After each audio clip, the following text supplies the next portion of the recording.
नमस्कार, संजीवनी एस में आपका बहुत बहुत स्वागत है। और एक बार हम पुनः उपस्थित हो गए हैं एक नए वीडियो के साथ। तो जो आज का हमारा वीडियो है ये उत्तराखंड के इतिहास के कुमाऊं के चंद वंश से संबंधित है। और चंद वंश को हम 4 भागों में पढ़ चुके हैं और अभी कई भाग आने शेष हैं। तो 4 भागों के बाद ये 5वां भाग है। लेकिन 5वें भाग में हमने जो पढ़ना है, हमें बोर्ड में देख के पता चल रहा है कि ये रुद्रचंद है। लेकिन रुद्रचंद को पढ़ने से पहले तारतम्यता के लिए हमने पिछले भाग में जो पढ़ा है उसको थोड़ा सा संक्षेप में दोहरा लेते हैं। तो जो इससे पहले हमने 2 महत्वपूर्ण राजा पढ़े हैं, उनमें से एक का नाम है भीष्मचंद और दूसरे का नाम है बालो कल्याणचंद या बलदेव कल्याणचंद।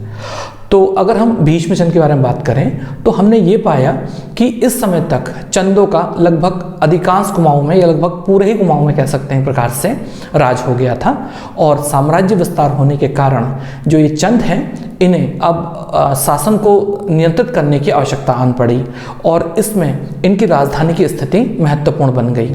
कहने का भाव ये है कि चंपावत एक कोने में थी और जो है साम्राज्य उत्तर की ओर बढ़ता जा रहा था। इसका परिणाम ये हो गया कि तमाम इलाकों में जो है एक के बाद एक विद्रोह होने लगे। और जब विद्रोह होने लगे तो इसका परिणाम ये हो गया कि काफ़ी समस्याएं आने लगी। और भीष्मचंद ने यह अनुभव किया कि अगर राजधानी को बीच में ना बनाया जाए तो ये विद्रोह ऐसे ही जारी रहेंगे। अतः उसने जो है राजधानी को अपने साम्राज्य के मध्य बनाने के लिए विचार किया और इस प्रकार से उसने अल्मोड़ा नाम की जगह को चुना, जो उस टाइम पर वहाँ पे खगमारा का जो इलाका था। तो वहाँ पे उसने अपनी जो है एक टूटे फूटे महल को उसका जीर्णोद्धार कराने के बाद फिर उसमें जो है उसने रहने लायक जगह बनाई। लेकिन हुआ ये कि उनका जो चंदों का जो उत्तर की ओर जो साम्राज्य विस्तार हो रहा था स्थानीय खस को पसंद नहीं आया और उसमें से एक खस सरदार ने बूढ़े राजा भीष्मचंद की हत्या कर दी और एक राजकुमार की भी साथ में हत्या कर दी। और इसी समय उसका बेटा बालो कल्याणचंद, जो कि गोद लिया हुआ बेटा था, वो ड्यूटी से आनन फानन में आया और उसने अपनी सेना से इस खसिया राजा को पराजित कर दिया और इस प्रकार से बालो कल्याणचंद गद्दी में बैठ गया। अगर हम इसके बाद बात करते हैं तो बालो कल्याणचंद जो है, तो भीष्मचंद के टाइम पर हमने देखा था कि भीष्मचंद ने राजधानी अल्मोड़ा में बनाने का निर्णय तो लिया था, लेकिन उसको अवसर नहीं मिल पाया था कि उस राजधानी को पूर्ण रूप से स्थापित कर सके। और ये कार्य और ये श्रेय तो बालो कल्याणचंद को ही जाता है। तो बालो कल्याणचंद ने जो खगमारा कोट है तो वहाँ पर अपनी राजधानी को पुनः ठीक से स्थापित किया, मजबूती के साथ स्थापित किया और तमाम अधिकारियों को बड़े बड़े पद देके, जैसे जोशी हैं, पंत हैं, आदि आदि को बड़े बड़े पद देके, मेहरा फरत्याल को पद देके अपनी स्थिति को सुदृढ़ किया। बालो कल्याणचंद का साम्राज्य विस्तार भी हुआ क्योंकि उसको एक जो क्षेत्र है दहेज में भी प्राप्त हुआ। तो कुल मिला के इस प्रकार से बालो कल्याणचंद तक चंदों का साम्राज्य बहुत बड़ा हो गया और महत्वपूर्ण उपलब्धि ये रही कि अब राजधानी अल्मोड़ा थी। चलिए तो बात करते हैं हम रुद्रचंद के संबंध में। तो जो रुद्रचंद है, तो रुद्रचंद का जो काल है 1568 से 1597 के बीच है और ये चंदों के महानतम शासकों में से एक है। तो महानतम कैसे हैं वो तो उपलब्धियों से ही पता चलेगा। तो सबसे पहले बात करते हैं रुद्रचंद की आरंभिक जीवन के बारे में। तो हुआ ये था, अगर हम रुद्रचंद के बारे में बात करें तो देखिए ये ना कम आयु में रुद्रचंद जो है ये गद्दी पर बैठा। तो इसका प्रभाव ये रहा कि शुरुआत में ना जो महल की रानियां और इसके अलावा पुरोहित और अधिकारी हैं एवं जो अधिकारी हैं ये उन्हीं के प्रभाव में रहा। सीधी सी बात है, जब बच्चा होगा तो ऐसा ही होगा। और उसके बाद ना जब रुद्रचंद थोड़ा बड़ा होने लगा तो इसके शुरुआती जो महत्वपूर्ण कार्य है उनमें से एक महत्वपूर्ण कार्य ये है कि इसके समय बालेश्वर मंदिर में पूजा अर्चना प्रॉपर यानी कि विधिवत आरंभ हुई। तो मतलब हुआ ये था कि एक साधु थे जिनका नाम था रामदत्त। तो ये जो रामदत्त है साधु, तो इन्होंने रुद्रचंद से कहा था कि जो महादेव हैं वो बालेश्वर मंदिर के नज़दीक जमीन में दबे हुए हैं और आपको महादेव को जमीन से मुक्त करना चाहिए। तो रुद्रचंद ने बालेश्वर मंदिर के निकट खुदाई करवाई जहाँ साधु ने कहा था और वहाँ से एक पाषाण शिवलिंग निकला और जो पाषाण शिवलिंग है उसे मंदिर में विधिवत स्थापित किया। तो ये जो रामदत्त हैं तो बालेश्वर मंदिर से इन्होंने क्या किया, बालेश्वर मंदिर से इन्होंने पाषाण शिवलिंग निकलवाया, पाषाण शिवलिंग। और उसके बाद मंदिर में इसको स्थापित किया और रुद्रचंद ने आदेश दिया कि जो नज़दीक के जितने भी गांव हैं तो प्रत्येक फसल पर प्रत्येक गांव से एक नाली जो है मंदिर को दान दिया जाए। और इसके अलावा जो ये रामदत्त हैं उन्हें इस रुद्रचंद ने बालेश्वर मंदिर का महंत भी नियुक्त कर दिया। तो इस प्रकार से ये जो है बालेश्वर मंदिर के महंत नियुक्त हो गए, मंदिर के महंत नियुक्त हो गए। ठीक है। इसके अलावा जो प्रत्येक गांव को नई फसल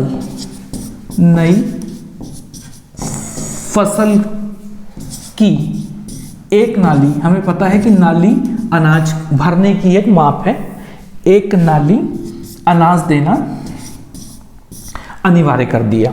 ठीक है ना। तो जब ये महंत नियुक्त किया गया इनको, रामदत्त को, और एक नाली अनाज जो है मंदिर के नाम दान करवा दिया, तो कुमाऊं क्षेत्र में एक कहावत प्रसिद्ध हो गई। और कहावत कुछ इस प्रकार से है, जो रुद्रचंद की आली तो रामदत्त की नाली।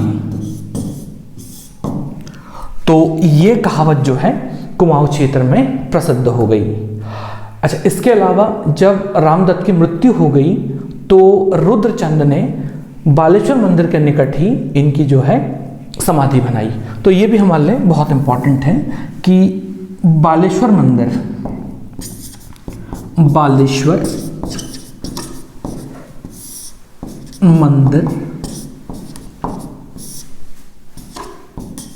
के निकट रामदत्त की समाधि का निर्माण किया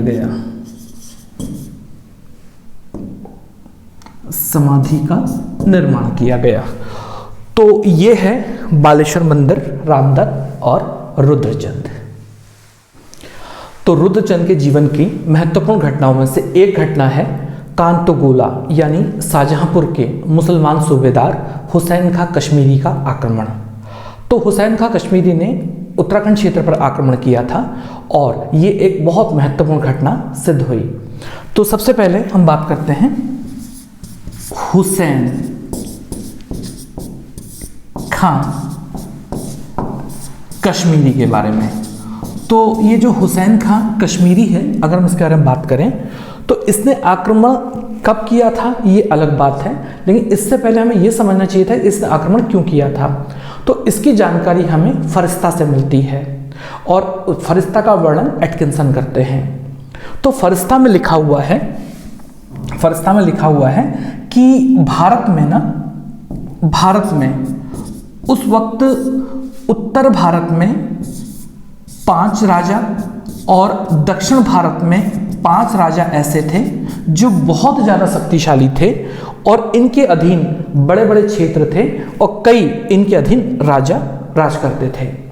तो इन 5 उत्तर भारत के राजाओं में फरिश्ता ने जो लिखा है उसमें कुमाऊं, कूच, भिंबर, नगरकोट और कश्मीर। तो इन 5 राज्यों का नाम लिखा है जिसमें कुमाऊं को भी शामिल किया गया है। तो फरिश्ता में लिखा हुआ है कि ये जो कुमाऊं क्षेत्र है तो कुमाऊं में जो राजा था उसके अधीनस्थ कई राजा थे और इसके पास बहुत बड़ी टेरिटरी यानी भूक्षेत्र था और उन भूक्षेत्रों में सोना एवं तांबे का खनन बड़ी मात्रा में किया जाता था।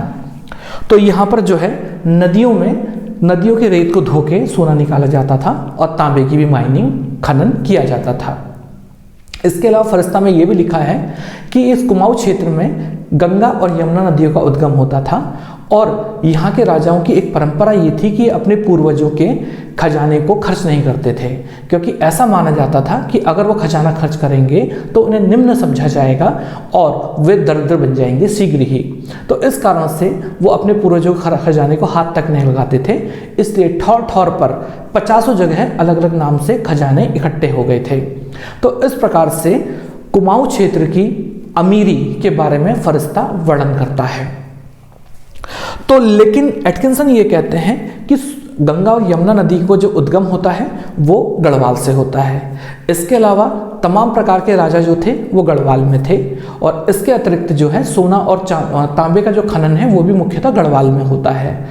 तो एटकिंसन ये अनुमान लगाते हैं कि जो फरिश्ता ने जो डिस्क्रिप्शन दिया है, जो वर्णन किया है, ये कुमाऊं यानी वर्तमान कुमाऊं की अपेक्षा ये वर्तमान गढ़वाल क्षेत्र के लिए किया है। खैर, फरिश्ता कुल मिला के पहाड़ी क्षेत्र की समृद्धि के बारे में बताना चाहता था, जिसको हड़पने के लिए मैदान के कई राजा हमेशा लालायित रहते थे। अब लौट चलते हैं हुसैन खां कश्मीरी के पास। तो ये जो हुसैन खां कश्मीरी है, तो इसने आक्रमण क्यों किया था, इस संबंध में एटकिंसन वर्णन करते हैं।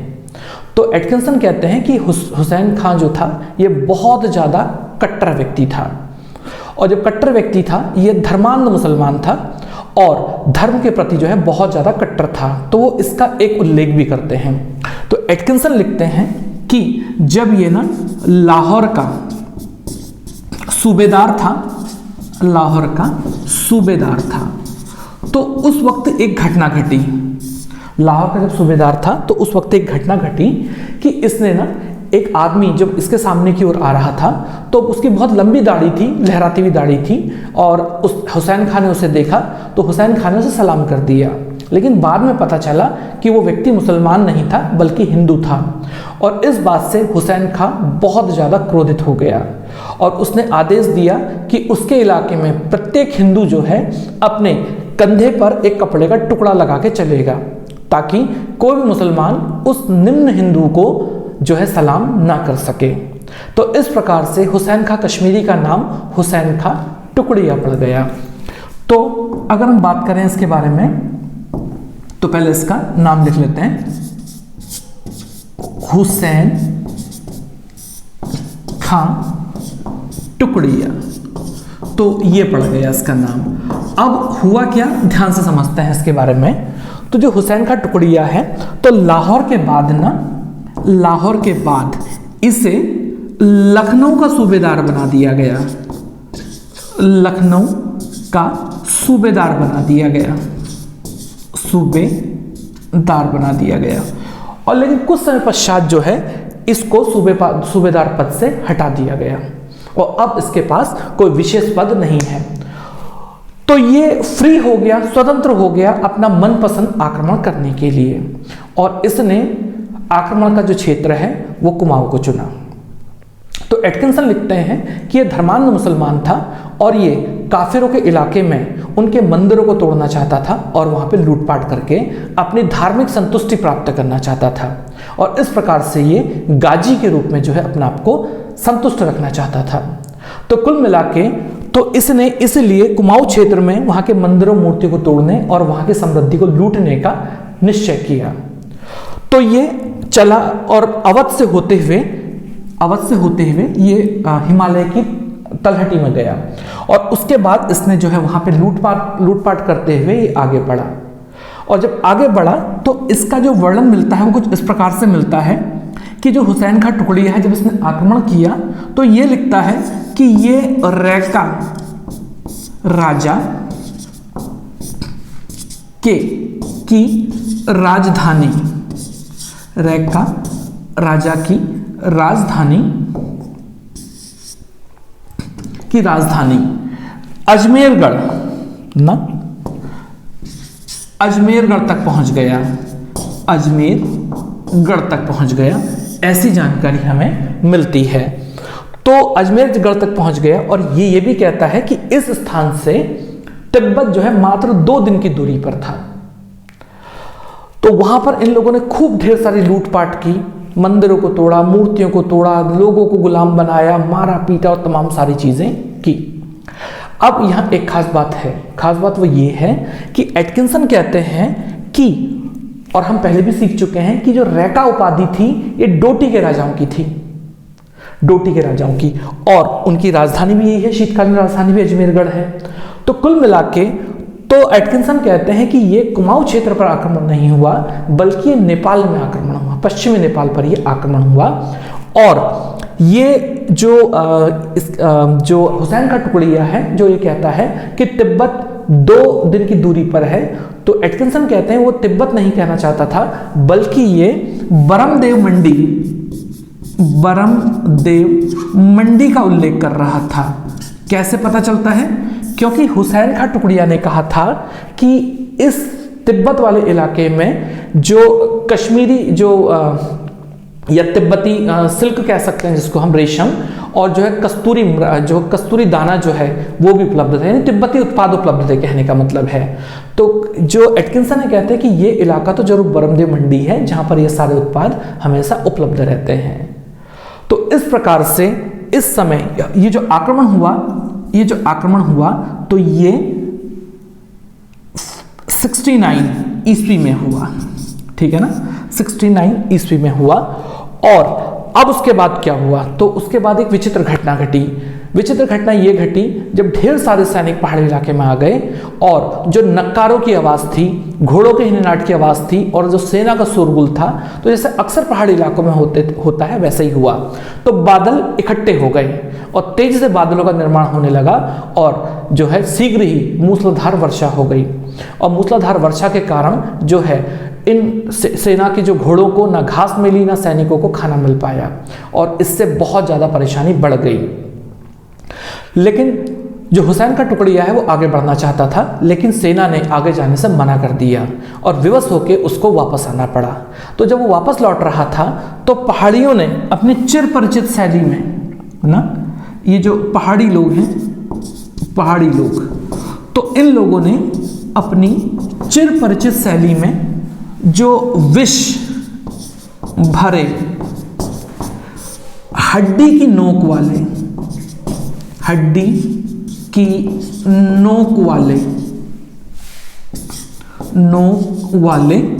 तीर छोड़े, हड्डी की नोक वाले तीर छोड़े और इससे जो है सैनिक घायल हो गए।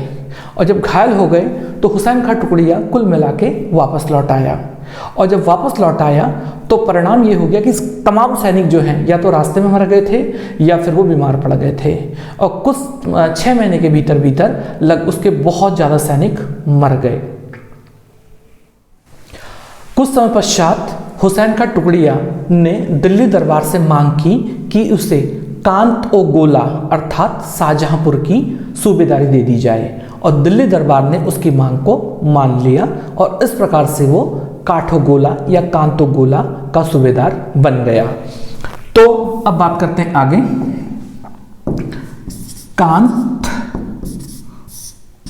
ओ गोला यानी काठ गोला यानी कि आज का शाहजहांपुर, शाहजहांपुर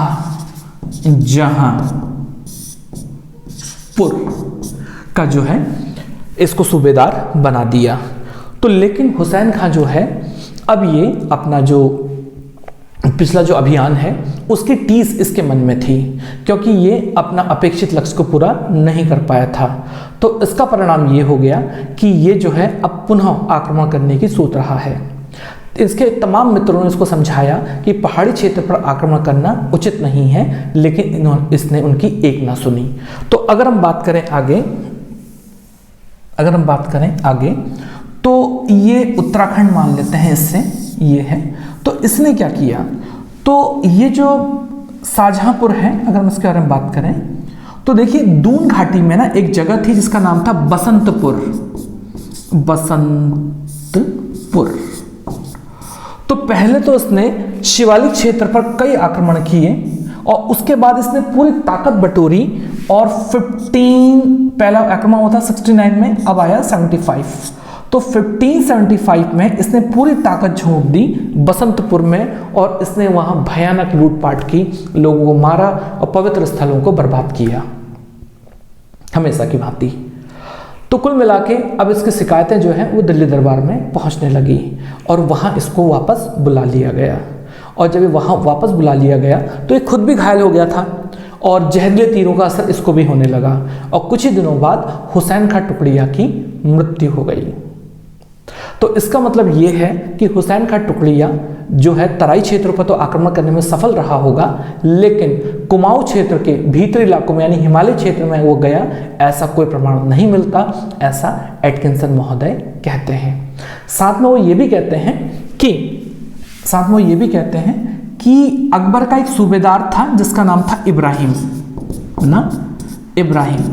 तो शायद इब्राहिम जो है कुमाऊं के पर्वतीय क्षेत्रों में कुछ क्षेत्र में जाने में सफल रहा होगा और उसने ये मैदानी क्षेत्र और और हिमालय क्षेत्र यानी दामन एक कोह और कुछ पर्वतीय क्षेत्रों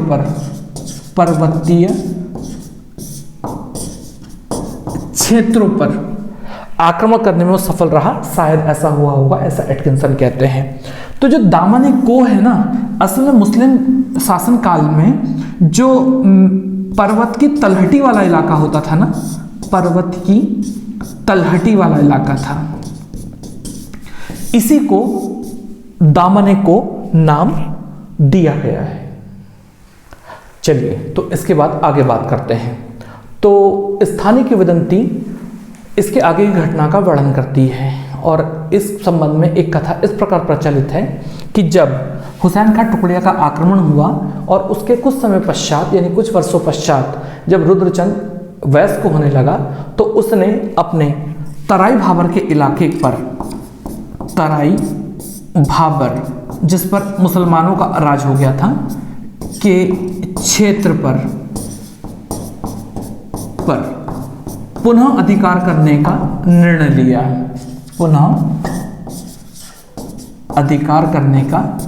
लिया, और वो एक बड़ी सेना लेकर पहुंच गया और इसने वहां से मुसलमान आक्रमणकारियों को मार भगाया। और उसकी ये जो वीरता की जो सूचना है वो मुगल सम्राट अकबर तक लगातार पहुंच रही थी। वहीं दूसरी ओर इसके इन कार्यों से कटिहार का मुस्लिम सरदार अत्यधिक क्रोधित हो गया। तो ये जो कटिहार का सरदार जो है, तो वो अपनी सेना लेकर आ गया और जब सेना लेकर आ गया तो रुद्रचंद की सेना यानी चंदू की सेना और कटिहार की सेना आमने सामने आ गए। और जब आमने सामने आ गए तो रुद्रचंद ने कहा कि अगर हम युद्ध लड़ेंगे तो इसमें दोनों पक्षों का बहुत ज़्यादा नुकसान होगा, तो ऐसा करते हैं कि इस युद्ध का जो निर्णय है वो इक्फा युद्ध पद्धति के द्वारा जो है घोषित किया जाएगा। तो इस प्रकार से इक्फा युद्ध पद्धति का प्रयोग किया गया। अब बात करते हैं कि ये है क्या। तो असल में इसमें यह निर्णय लिया गया कि दोनों सेनाओं के बीच में युद्ध नहीं होगा, बल्कि एक एक व्यक्ति के बीच में, दोनों पक्षों के एक एक व्यक्ति के बीच में युद्ध होगा और जो जीतेगा उसे उस पक्ष की जीत मान लिया जाएगा। तो चंदो की ओर से रुद्रचंद खुद लड़ा और जो कटिहार की सेना की ओर से एक सैनिक लड़ा और इस युद्ध में रुद्रचंद जीत गया और इस प्रकार से उसकी विजय हो गई। तो जब उसकी विजय हो गई तो इस प्रकार से उसने अपनी वीरता का पुनः परिचय दे दिया। तो लेकिन अब इस संबंध में एक खास बात और भी है। खास बात वो ये है कि ये किंवदंती ये भी कहती हैं कि इन वीरता की कहानियां जो हैं वो अकबर तक पहुंच रही थी। तो अकबर ने जो है इस रुद्रचंद को बुलाया और रुद्रचंद जो है अकबर से मिलने के लिए गया ना। तो ये अकबर से इसने भेंट की, और जब अकबर से भेंट की तो अकबर ने इसे नागौर अभियान के लिए भेजा, नागौर अभियान के लिए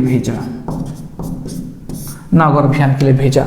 और उस अभियान में भी रुद्रचंद ने अपनी वीरता का प्रदर्शन किया, और जब वीरता का प्रदर्शन किया तो अकबर इससे बहुत खुश हुआ, और जब बहुत खुश हुआ तो इसे तमाम प्रकार के उपहार दिए। अब वो उपहार क्या क्या हैं, इस बात को ध्यान से समझते हैं। तो अकबर ने पहला इसे खिल्लत प्रदान की, आप समझ सकते हैं, गिफ्ट दिया। इसके अलावा इसे 84 कोस की भूमि दी, जिसे तराई भाबर कहते हैं, तराई भाबर या मडुआ की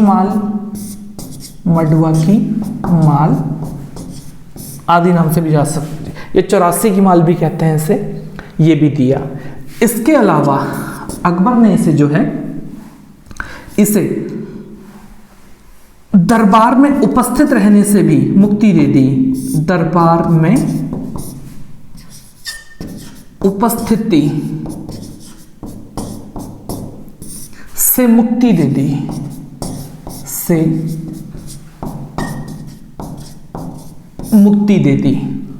इसके अलावा अकबर ने इसके लिए जमींदार शब्द का प्रयोग किया।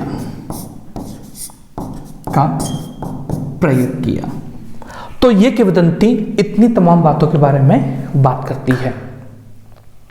अब यहां पे एक खास बात है जिसे हमें सीखना चाहिए। तो सीखना ये चाहिए कि इस कहानी से हमें यह पता चलता है कि इस रुद्रचंद ने अपनी योग्यता का परिचय दिया और कटेहर के राजा को हराया, और उसकी वीरता से प्रसन्न होकर अकबर ने इसके अपने दरबार में बुलाया और सम्मान में इतने प्रकार की भेंटें दी। लेकिन अगर हम बदायूं का स्टेटमेंट सुने तो बदायूं अलग बात करता है और साथ में जहांगीर भी अलग बात करता है। तो थोड़ा सा देखिए, इसको चीजें बेहतर समझ में आएंगी। तो अब्दुल कादिर बदायूं लिखता है,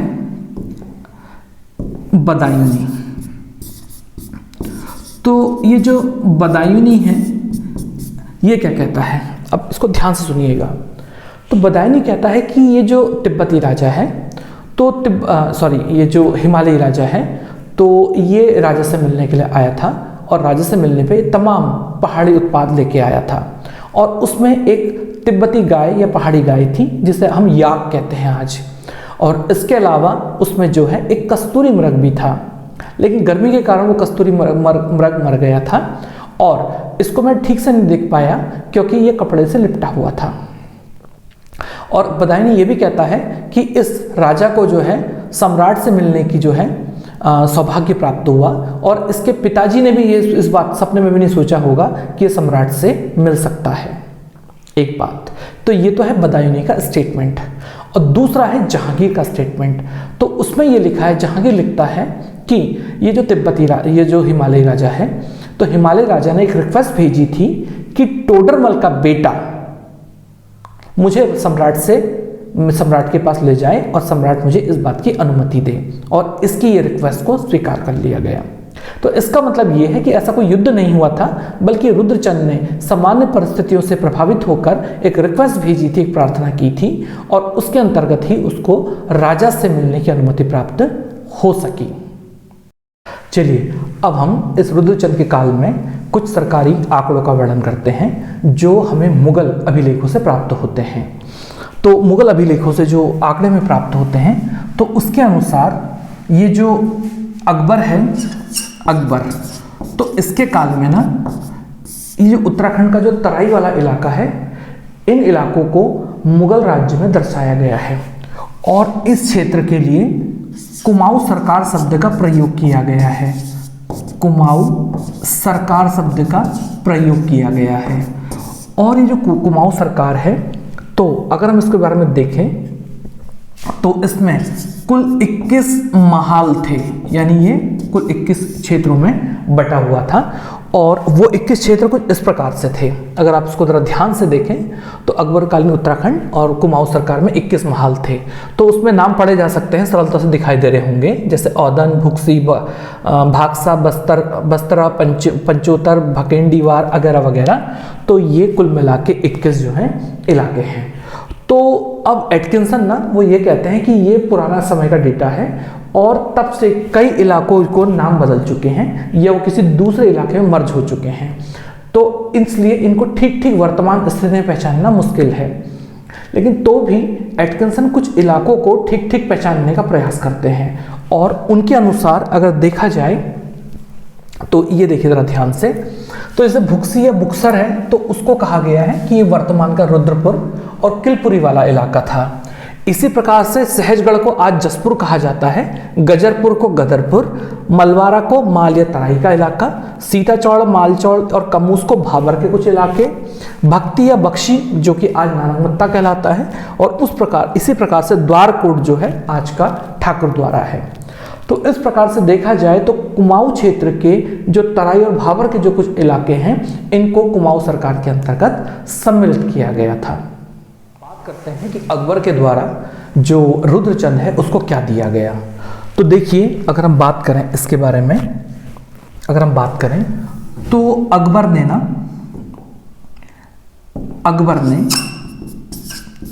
ने इस रुद्रचंद को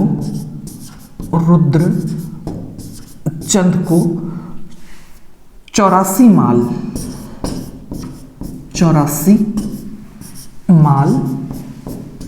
या 9 लखिया माल का इलाका दिया। 84 माल या 9 लखिया माल। अब इस बात को ध्यान से सुनिएगा, तो ये कौन सा इलाका था?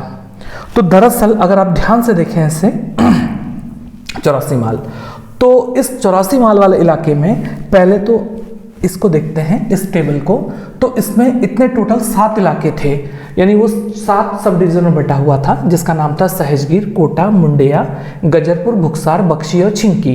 तो देखिए हमने बाकियों के नाम तो पिछले पेज में लिख लिए थे, लेकिन जो नए नाम आए हैं उसको हमने ब्रैकेट में लिख दिया है। जैसे कोटा का नाम काशीपुर और मुंडेया का नाम बाजपुर, इसी प्रकार से छिंकी का नाम वर्तमान का सरबना।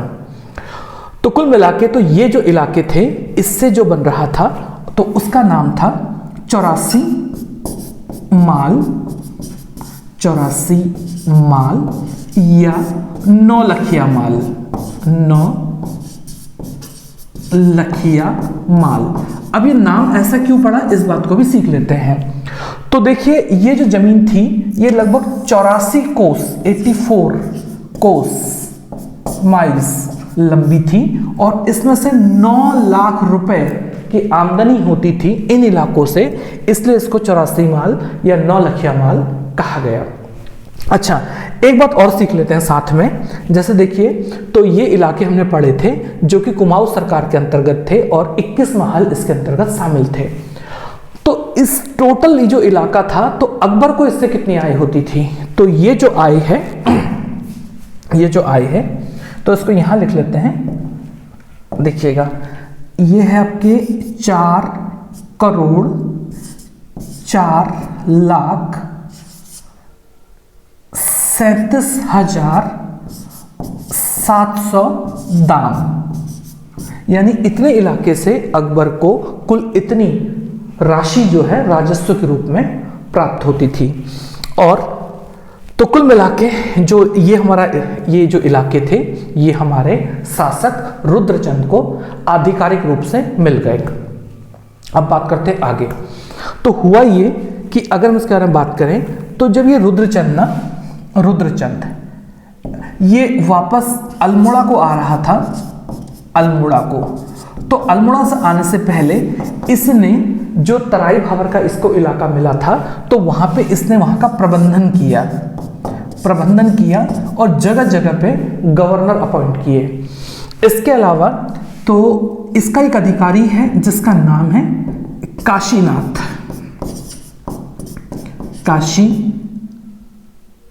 नाम का एक अधिकारी है और इसने काशीपुर बसाया है। काशीपुर बसाया और खुद इसने रुद्रपुर नगर की स्थापना की। तो ये दो महत्वपूर्ण जो है नगरों की स्थापना इसके काल में हुई। अच्छा, जिस टाइम पर ये अल्मोड़ा आ रहा था तो एक कहानी भी इसके बारे में प्रसिद्ध है। तो कहा जाता है कि ये बहुत जल्दी में था, अल्मोड़ा आने की जल्दी में था और उस दौरान ये बहुत तेज़ी से अपने घोड़े में सवार होकर अल्मोड़ा आ रहा था।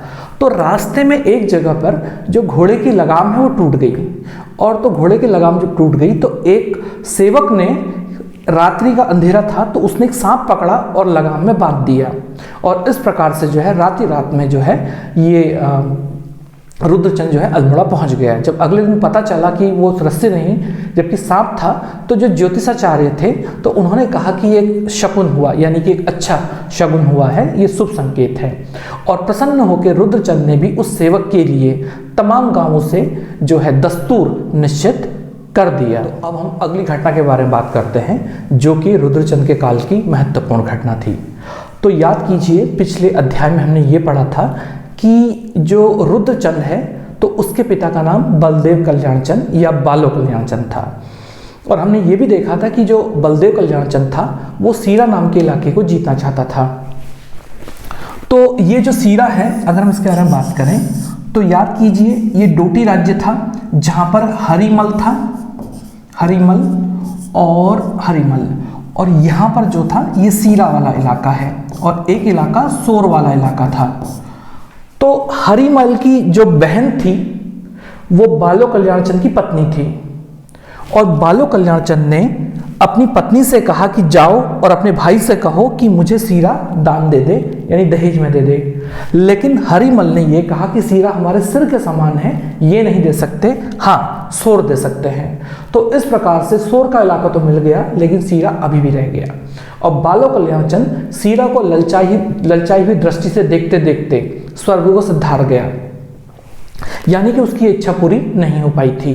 तो जब उसकी इच्छा पूरी नहीं हो पाई थी तो इसी कारण से जो है बालो कल्याणचंद की जो पत्नी है वो सती नहीं हुई थी क्योंकि उसके पति की इच्छा भी पूरी होनी बाकी थी। और जब रुद्रचंद बड़ा हुआ तो उसने अपने पति की इच्छा से रुद्रचंद को अवगत कराया और कहा कि जल्द से जल्द जो है सीरा जीत कर लेके आओ और रुद्रचंद भी तैयारी में लग गया। तो उसने एक बड़ी सी सेना जुटाई और उसके पश्चात वह सीरा अभियान के लिए चल पड़ा। तो हमें याद है कि सीरा भी किसका है, हरिमल का है। तो एक युद्ध हुआ और इस युद्ध में जो रुद्रचंद है, रुद्रचंद ये पराजित हो गया और जब ये रुद्रचंद पराजित हो गया तो भाग खड़ा हुआ युद्ध क्षेत्र से और भाग खड़ा हुआ तो ऐसे ही एक बार जंगल में से जा रहा था थका हारा सा, तो थक गया था तो इसलिए एक पेड़ के नीचे बैठ गया और पेड़ के नीचे जब बैठ गया तो इसने सामने ध्यान दिया कि एक जो मकड़ा है वो जाल बुन रहा था और उस जाल के दो छोरों को वो इकट्ठा मिलाने का प्रयास कर रहा था ताकि उसका जाल पूरा हो जाए। लेकिन हुआ ये कि 6 बार वो मकड़ा असफल हो गया और 7वीं बार में वो सफल हुआ। तो सफल होने के बाद उसने जो भी जाल में कीड़े मकोड़े फंसे हुए थे तो उसने उसको खा लिए। तो ये देखकर रुद्रचंद ने सोचा कि जहाँ एक और ये जो कीड़ा है वो इतना प्रयास करके अगर सफल हो सकता है तो मुझ जैसा साहसी और दृढ़ प्रतिज्ञ व्यक्ति क्यों सफल नहीं हो सकता। तो वो जो है वापस आ गया और वापस आने के बाद उसने अपने जो महत्वपूर्ण मंत्री थे, सहयोगी थे, उनसे चर्चा की और उस चर्चा के पश्चात ये निष्कर्ष निकला कि जो सीरा का जो इलाका है वो एक ही व्यक्ति लाकर जीत सकता है और उसका नाम था पुरुषोत्तम पंत या पुरखू पंत। तो बात करते हैं आगे पुरुषोत्तम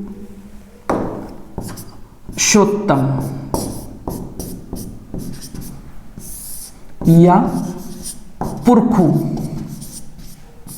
पंत। तो पुरुषोत्तम या पुरखू पंत जो था, तो अगर हम पहले इसके बारे में बात करते हैं तो ये कौन है, मोस्ट इंपॉर्टेंट है।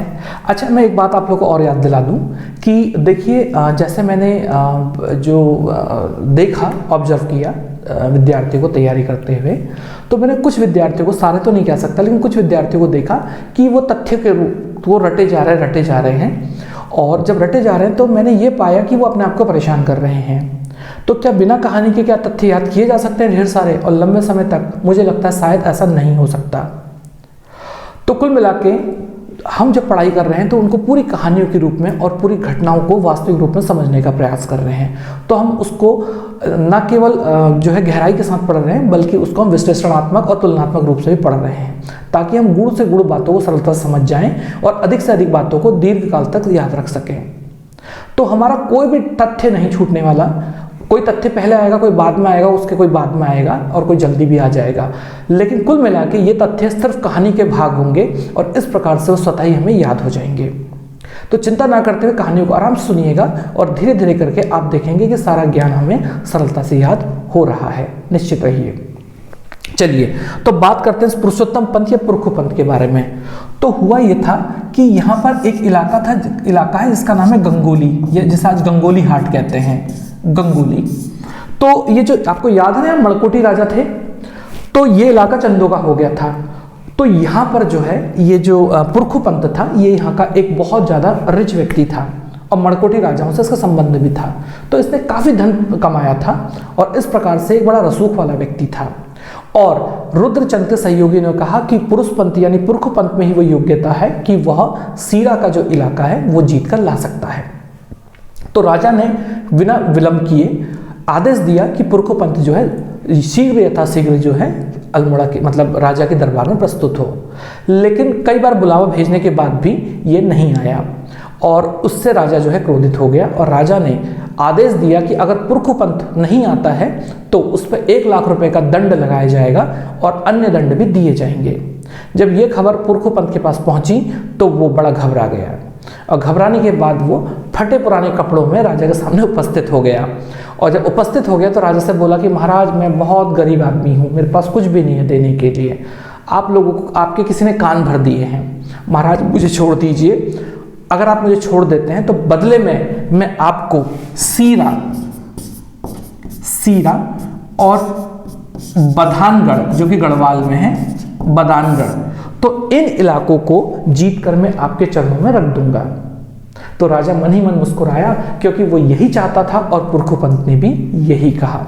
और इस प्रकार से अब पुरखू पंथ का अभियान शुरू हो गया। तो ये जो पुरखू पंथ है तो ये एक सेना लेकर गया। ये जो पुरखू पंथ है तो ये एक सेना लेकर गया और इसने सीरा पर 3 आक्रमण किए। सीरा पर 3 आक्रमण किए। ठीक है। तो जब 3 आक्रमण किए और तीनों आक्रमण में असफल हो गया और ये भी जान बचाकर भागा। तो ये भी रुद्रचंद की तरह जान बचाकर जब जंगलों भाग रहा था तो एक पेड़ के नीचे ये भी बैठ गया। और जब जो पेड़ के नीचे बैठ गया तो इसने देखा ध्यान से कि एक गुबरैला कीड़ा होता है जो गोबर में पाया जाता है मुख्यतः। तो एक गुबरैला जो है एक मिट्टी के ढेर को धकेल रहा था और उसने कुल मिला के 4 प्रयास किए और वो बार बार गिर जा रहा था। तो जब बार बार गिर रहा था तो 5वें प्रयास में वो सफल हो गया। और जब सफल हो गया तो ऐसा प्रयास देखते हुए जो पुरखू पंथ है उसे कुछ सांत्वना मिली, यानी वो थोड़ा सा आशान्वित हुआ क्योंकि वो निराश हो चुका था। और अब उसने भी जो है कुछ करने की सोची और इस प्रसन्नता में उसने खाना मंगाया। जब उसने खाना मंगाया तो पत्ते में जो है दाल जो थी, पत्ते में दाल रखी हुई थी। और जब दाल रखी हुई थी तो क्या हो गया कि वो जैसे खाने लगा उसने बीच में हाथ डाल दिया और किनारे से दाल गिरने लगी। तो जब किनारे से दाल गिरने लगी तभी वहां पे एक बुढ़िया आई और वो पुरखू पंथ को डांटते हुए बोली कि अरे मूर्ख, तूने भी वही गलती कर दी ना जो पुरखू पंथ ने की। तू दाल नहीं खा सकता, वो सीरा नहीं जीत सकता। अगर इतिहास के विद्यार्थियों को अगर याद हो तो इसी प्रकार की कुछ मिलती जुलती कहानी जो है चंद्रगुप्त मौर्य और चाणक्य के संबंध में भी हम सुनते आए हैं। खैर, तो ये जो कहानियां होती हैं इनके बारे में ये कहा जा सकता है कि संकेतात्मक होती हैं और ये ज्ञान देने की दृष्टि से बनाई जाती हैं। खैर, जो भी रहा हो, तो कुल मिला के तो पुरखू पंथ ने पूछा कि माँ मैं कैसे दाल को खाऊं और जो पुरखू पंथ है वो कैसे सीरा जीत सकता है। तो वो बूढ़ी माँ कहती है कि अगर तू किनारे से दाल खाता तो धीरे धीरे अपना बीच में पहुंच जाता। उसी प्रकार से अगर पुरखू पंथ उत्तरी छोरों से यानी उत्तरी भाग दिशा से बाहरी इलाके से आक्रमण करना शुरू करे, और इसके अलावा जो है ये जो जोहार वाला इलाका है वहाँ से वो आक्रमण करें, वहाँ से रसद रोक दें, और इसके अलावा जो नदी का जो गुप्त मार्ग है जहाँ से पानी महल के अंदर जाता है उसको रोक दें तो सफलता अवश्य मिलेगी। तो ये सुनकर बिना अपना परिचय बताए पुरखुपन चल पड़ा और उसने जोहार क्षेत्र से रसद रोक दी और नदी का गुप्त मार्ग में मोड़ दिया। इसका परिणाम ये हो गया कि सेना जो है सीरा की उसने आत्मसमर्पण कर दिया और सरलता से जो पुरखुपंथ है उसने सीरा की सेना को हरा दिया। और जब हरा दिया तो जो हरिमल है तो वो सीरा से भागकर जो है डोटी चला गया, और इस प्रकार से चंदों को अपनी महान सफलता प्राप्त हो गई। और जब ये उपलब्धि हासिल हो गई तो बालो कल्याण चंद की मां यानी कि रुद्रचंद की पत्नी सती हो गई, और इस प्रकार से अब सीरा क्षेत्र जो है इनके अधीन आ गया था। तो इतनी बड़ी सफलता के उपलक्ष्य में रुद्रचंद ने जो है पुरखुपंथ को ढेर सारा जो है गांव और बाकी सम्मान दान में दिए। तो ये जो दान पत्र हैं आज भी जो पुरखुपंथ है उनके वंशजों के पास आज भी सुरक्षित हैं। तो कुल मिला के दान नामों के संबंध में रुद्रचंद के जानकारी के पास के संबंध में हमारे बहुत स्रोत हैं। अच्छा, इसके बाद कुछ समय जब बीत गया तो रुद्रचंद ने पुरखुपंथ से कहा कि भाई आपने आधी इच्छा हमारी पूरी की है, जो आपने वचन दिया था बधानगढ़ी का जो कि पिंडर घाटी में गढ़वाल का एक क्षेत्र था, तो वो आपने हमें जीत के देना है। तो कुल मिला के जो पुरखुपंथ है एक विशाल सेना लेकर आगे चल पड़ा। तो अब बात करते हैं आगे बधानगढ़ी के बारे में। तो बधानगढ़ी तो ये वाला इलाके को जीतने के लिए पुरखुपंथ चल पड़ा। लेकिन अगर हम इसके बारे में देखें तो ये जो बधानगढ़ी वाला इलाका था ना, तो ये कत्यूरी घाटी या कत्यूर घाटी, वही हमारा बागेश्वर जनपद वाला, और सोमेश्वर के रास्ते से बधानगढ़ पहुंचा जा सकता था। तो ये जो पुरखुपंथ था तो उसने कत्यूरी घाटी वाला इलाका चुना और अब वो गढ़वाल की ओर बढ़ रहा है। तो एक बात ध्यान देने वाली बात यहाँ पे है कि यहाँ पर एक कत्यूरी राजा रहता है। याद कीजिए कि चंदों से पहले उत्तराखंड में कत्यूरियों का राज था और धीरे धीरे चंद असल में वास्तव में कत्यूरियों को ही पराजित करते जा रहे थे। तो कुछ को तो उन्होंने युद्ध के द्वारा हराया और कुछ लोगों ने स्वतः ही अधीनता स्वीकार कर ली। तो उसी प्रकार से ये जो कत्यूर घाटी थी इसमें एक पुराना राजवंश रह रहा था और उस वहाँ के राजा का नाम था सुखलदेव। कहीं कहीं पे किताब में सुकाल देव भी लिख दिया होगा, तो कोई ऐसी वाली बात नहीं जैसे हमने पुरुषपंथ को पुरखुपंथ कह दिया। खैर, तो ये जो सुखलदेव है तो ये कत्यूर घाटी का राजा था और इसी के राज्य से, इसी के इलाके से ये सेना आगे जानी थी। लेकिन अगर हम बधानगढ़ी के बारे में बात करें, बधानगढ़ी के बारे में, तो यहाँ का जो मुखिया था ना, इसका नाम था दुलाराम शाह। दुलाराम शाह। तो ये जो दुलाराम शाह है तो इसने क्या किया, दुलाराम शाह, तो इसने सुखलदेव के साथ मित्रता कर ली और ये कहा कि आप जो है इस पुरखुपंथ का साथ मत देना बल्कि मेरा साथ देना, बल्कि मैं आपको ढेर सारे गिफ्ट्स और सुरक्षा भी दूंगा। तो इन बातों में ये सुखलदेव आ गया और जब पुरखुपंथ आगे बढ़ा तो उस वक्त क्या हुआ, तो इस दुलाराम शाह ने क्या किया, अपनी सेना के 3 हिस्से किए। तो एक हिस्से में इसने जो है एक सेना को ग्वालदम भेज दिया, एक को गणई भेज दिया और स्वयं बधानगढ़ी पहुंच गया। अब जैसे ही पुरखुपंथ गढ़वाल में उसने प्रवेश किया तो पीछे से सुखलदेव ने उसकी रसद की सप्लाई रोक दी। तो इससे जो है पुरखुपंथ की सेना में बहुत ज़्यादा समस्या उत्पन्न हो गई और जब समस्या उत्पन्न हो गई तो अब तो लड़ना ही था। तो कुल मिला के जो है लड़ाई हुई, सेना कमजोर हो चुकी थी और इस लड़ाई में जो चंद सेना वो हार गई और जो पुरखुपंथ है वो युद्ध में मारा गया। तो एक पडियार राजपूत,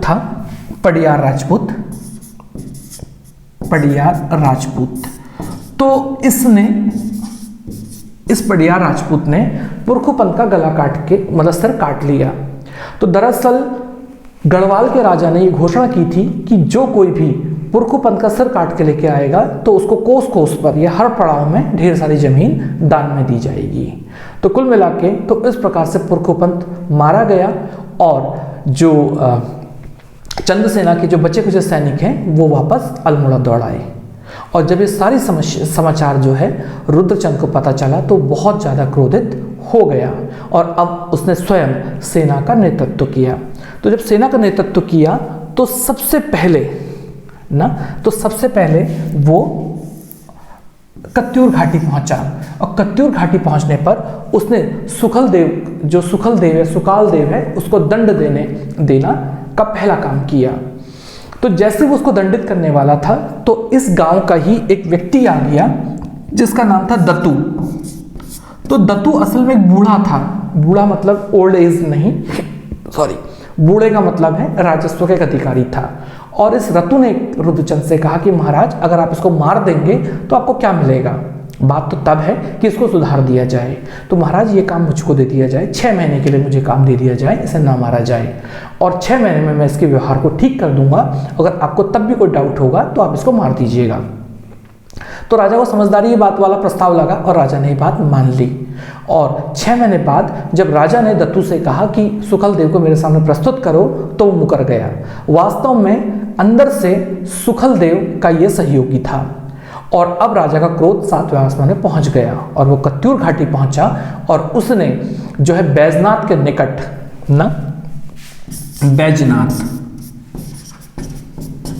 बैजनाथ के निकट जो है इसको पराजित किया और इस प्रकार से कत्यूर घाटी को उजाड़ दिया। और इस तरह से इस अभियान ये कुल समस्त घटनाओं का निष्कर्ष ये रहा कि रुद्रचंद ने सीरा तो जो है जीता, लेकिन बधानगढ़ अभियान में अपने एक योग्य सेनापति पुरखुपंत को खो दिया। जो रुद्रचंद है वो वीर सेनापति ही सिद्ध नहीं हुआ बल्कि कला का पोषक भी सिद्ध हुआ। तो इसकी विशेषता ये है ना कि इसने अल्मोड़ा को सांस्कृतिक नगरी बनाने में बहुत अधिक योगदान दिया। तो अगर हम बात करें आगे तो अल्मोड़ा को सांस्कृतिक नगरी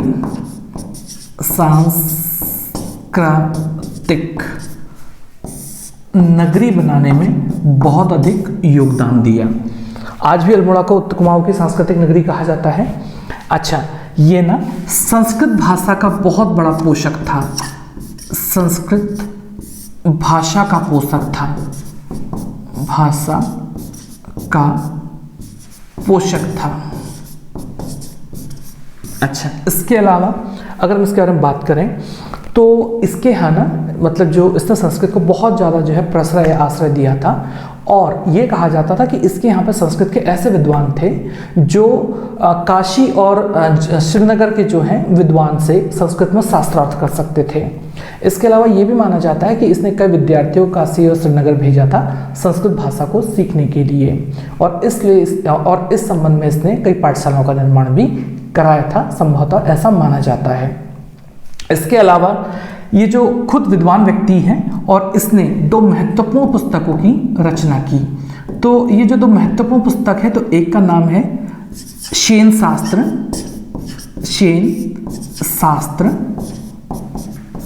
शास्त्र और एक है त्रैवर्णिक धर्म निर्णय।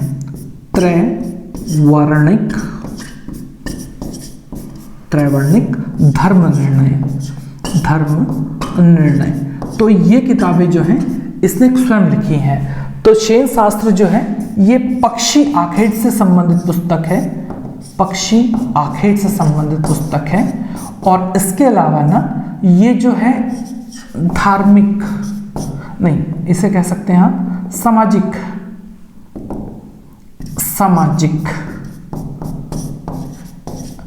कानूनों की किताब है। इसका क्या मतलब है? तो देखिए त्रैवर्णिक धर्म निर्णय में इसने द्विज मतलब ब्राह्मण क्षत्रिय, तो उनके लिए जो है चाल चलन संबंधी नियमों को बनाया कि कौन सी जाति किस प्रकार का बिहेव करेगी, किससे संबंध रखेगी, किससे नहीं रहेगी, आदि आदि बातों को इसने इस किताब में निश्चित किया। इसके अलावा ये भी माना जाता है कि इसके काल में 2 अन्य किताबों की भी रचना हुई। एक का नाम है उषा रागोदया, उषा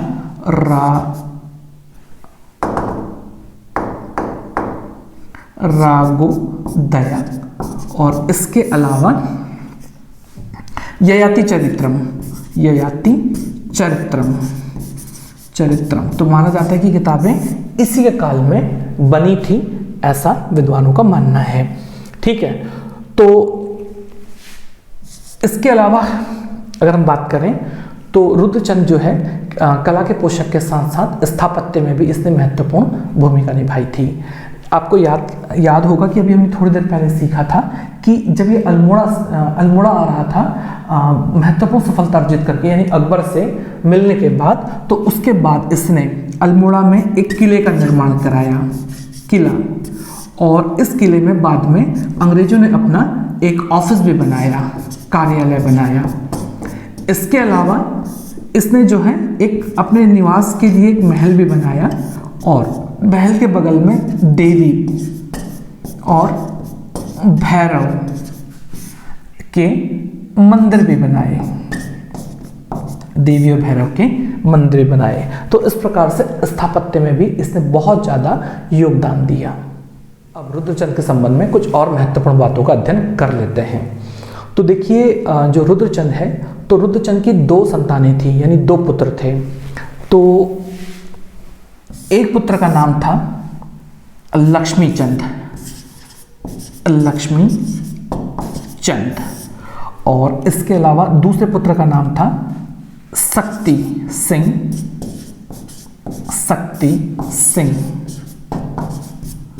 तो ये 2 बेटे थे, लेकिन जो शक्ति सिंह ये बड़ा बेटा था, बड़ा बेटा होने के बाद भी एक दिक्कत हुई, और ये जन्म से अंधा था।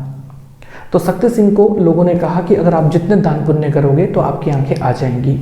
तो ये खूब दान पुण्य करते थे, और इसके अलावा जो है इन्होंने तपस्या भी की, लेकिन आंखों की रोशनी नहीं आ पाई।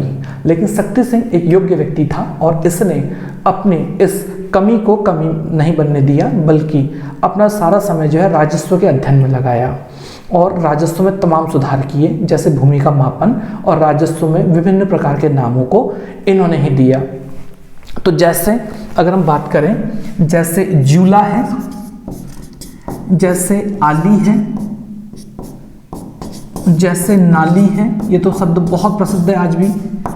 आली है, नाली है, जूला है, यासा है, पैसा है, रत्ती है, और तमाम शब्द जो राजस्व के कागजातों में आए हैं, इन शब्दों को जो है शक्ति सिंह ने ही दिया था। तो राजस्व के प्रबंधन में शक्ति सिंह ने महत्वपूर्ण भूमिका का योगदान दिया, और अपने पिता के राज्य में राजपाट में हाथ बटाया। शक्ति सिंह के बारे में अभी हम डिटेल में अध्ययन तब करेंगे जब लक्ष्मीचंद के संबंध में हम बात करें या अध्ययन करने वाले होंगे। तो ये है रुद्रचंद के संबंध में तमाम महत्वपूर्ण बातें। तो जो शिव प्रसाद डबराल है ना, शिव प्रसाद डबराल, तो शिव प्रसाद डबराल कहते हैं कि चंदों में ना रुद्रचंद जैसा विद्वान, प्रतापी और जो है धर्म अनुरागी शासक आज तक नहीं देखा। तो वो जो डबराल हैं, तो वो ये रुद्रचंद की तुलना हर्ष शिलादित्य से करते हैं, शीलादित्य